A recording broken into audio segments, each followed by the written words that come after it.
और हम नाज़रीन इस एपिसोड के आगाज़ में आप देखेंगे कि अरतुगरुल और गुनलब बातचीत कर रहे होते हैं। इतने में गुनलब के जहन में एक ख्याल आता है। जंग के दौरान उसके वालिदैन को कत्ल किया जाता है और वो उनके पास रो रहा होता है।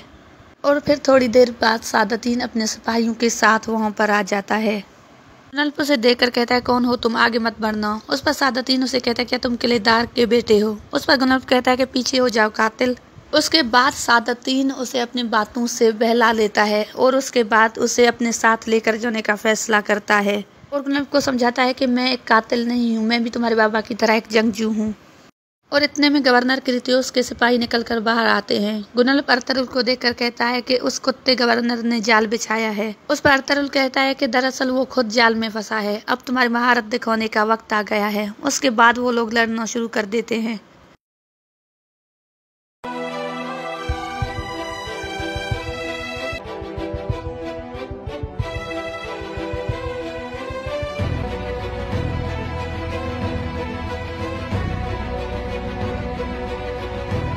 दूसरी तरफ सादतीन के सिपाही अहमद को पकड़कर अंदर लेकर आते हैं। सादतीन अचानक अहमद को देखकर हैरान हो जाता है।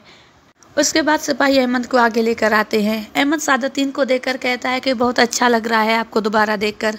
सादतीन कहता है, तुम दोबारा यहाँ क्यों आए हो? उस पर अहमद कहता है कि मुझे गवर्नर क्रितियोस ने यहाँ पर भेजा है तुम्हारे पास। इस वक्त मैं तुम्हारे पास बेल्जिक के गवर्नर का नुमाइंदा बनकर आया हूँ। उस पर कोपेक कहता है कि उसने कैसे तुम पर भरोसा कर लिया? क्या उसे नहीं पता कि तुमने मेरे साथ क्या किया था? अहमद कहता है कि इस वक्त मैं तुम्हारे पास अरतुगरुल के खिलाफ एक होने आया हूँ। मुझे गवर्नर ने भेजा है ताकि हम एक होकर अरतुगरुल का मुकाबला करें। मैंने गवर्नर की जान बचाई थी जब अरतुगरुल उसे मारने लगा था, इसलिए उसने मुझ पर भरोसा किया और मुझे यहाँ पर भेजा। उस पर कोपेक कहता है कि मतलब तुम मरने यहाँ पर आए हो, तैयार हो जाओ। और दूसरी तरफ लड़ाई जारी होती है।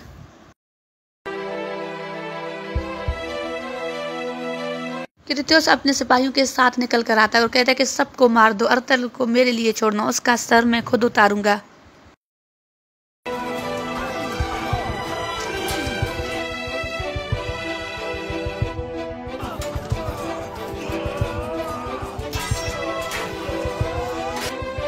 देखते ही देखते अरतुगरुल के सिपाही गवर्नर के सारे सिपाहियों को मार देते हैं। उसके बाद सुंगरतकिन गवर्नर को पकड़ लेता है और अपने साथ आगे लेकर आता है। कोपेक अपनी तलवार एरिस के गर्दन पर रखकर अभी उसे मार नहीं लगता है कि इतने में उसका एक सिपाही भागता हुआ अंदर आता है जो कि जख्मी होता है। वो सिपाही आकर उसके सामने गिर पड़ता है। ये देखकर कोपेक परेशान और हैरान हो जाता है।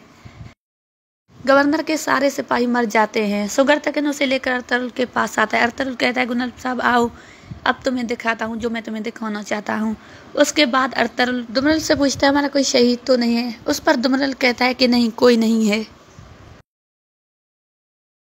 उसके बाद अरतुगरुल कहता है, अल्लाह का शुक्र है। उसके बाद वो गवर्नर से पूछता है कि बताओ अरतुगरुल तुम्हें इस मुआहदे के एवज क्या देने वाला था?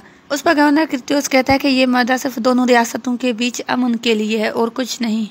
अरतुगरुल कहता है, मैं तुम्हारी बकवास सुनने के लिए यहाँ पर नहीं आया हूँ। मुझे साफ साफ बताओ कि अमीर सादतीन क्या चाहता था? क्या वो इसके एवज मेरा सर चाहता है? क्या वो मुझे कत्ल करने के लिए तुम्हारे साथ उसने मुआहदा किया है? उस पर गवर्नर क्रितियोस कहता है कि हाँ, मैं और कोपेक तुम्हारी मौत के अलावा और कुछ नहीं चाहते। हम दोनों चाहते हैं कि बहुत जल्द तुम्हारा सर कलम कर दे और तुम्हें कत्ल कर दे।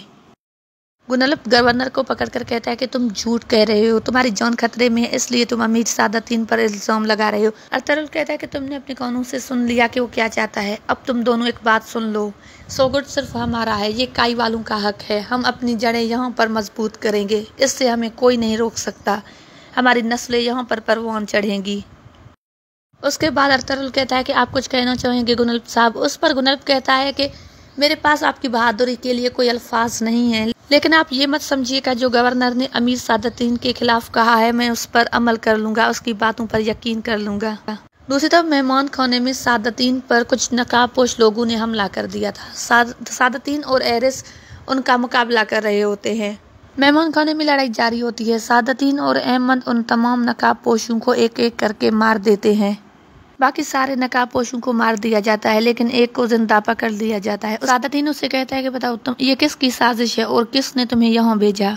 सादतीन उसे पूछ रहा होता है कि बताओ तुम्हें किसने भेजा? इतने में सादतीन का खास आदमी कहता है कि मैं इसे जानता हूँ, ये अमीर ताजुद्दीन के साथ काम करता है।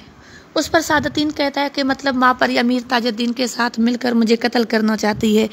इतने में वो जख्मी आदमी सादतीन पर वार करने लगता है और इतने में अहमद उसे मारकर सादतीन को उसके हमले से बचा लेता है।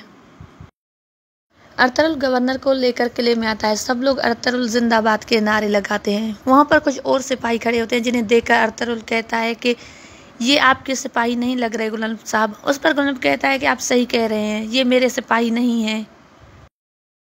उसके बाद आयतमोश कहता है कि ये लोग कोनियों से आए हैं। कासिद एक खत लेकर आया है। उसके बाद वो कासिद से कहता है कि खत पढ़ो। कासिद वो खत पढ़ने लगता है जिसमें लिखा होता है कि सुल्तान के हुक्म के मूजिब अब अर्तुगरुल इस किले का और इस इलाके का हाकिम आला नहीं रहा। अब से हाकिम आला और किलेदार सिर्फ गुलाब साहब होंगे। ये सुनकर गुलाब कहता है कि ये तुम क्या कह रहे हो। उसके बाद अर्तुगरुल के सिपाही इस पर शोर करने लगते हैं। उसके बाद बमसी कहता है कि गुलाब भी आपको सब पता था, आप भी इनके साथ मिले हुए हैं। उस पर गुलाब कहता है कि बस कर जाओ बमसी, इस खबर से मैं भी ऐसे ही बेखबर हूँ जैसे तुम लोग हो। उस पर अर्तुगरुल बमसी से कहता है कि बमसी रुक जाओ, इसे वाकई में कुछ नहीं पता, ये सब अमीर सादतीन का काम है। सादतीन कहता है कि फौरन उस गद्दार अमीर ताजुद्दीन को गिरफ्तार कर मेरे पास लेकर आओ। अमीर सादतीन अहमद का शुक्रिया अदा करता है कि आज तुमने मेरी जान बचा ली, इसलिए मैं तुम्हारे साथ एक मुआहदा करता हूँ। तुम क्रीतियोस के साथ रहो और अर्तुगरुल का सर उतारो, मैं तुम्हें तुम्हारा ओहदा वापस दिलाऊंगा। उस पर अहमद कहता है कि शुक्रिया। दूसरी तरफ किले के अंदर गवर्नर क्रीतियोस कहता है कि अब से तुम लोगों का सरदार कुछ भी नहीं है। उसके गुस्से ने उसका ओहदा उससे छीन लिया है। ये सुनकर बमसी शदीद गुस्से में आ जाता है और उसकी तरफ बढ़ने लगता है, तो रियासत के सिपाही उसे रोक लेते हैं और यहाँ पर इस एपिसोड का इख्तिताम होता है। अगर वीडियो पसंद आए तो लाइक शेयर ज़रूर करें। अपना बहुत ज़्यादा ख्याल रखें। दुआ में याद। अल्लाह हाफिज़।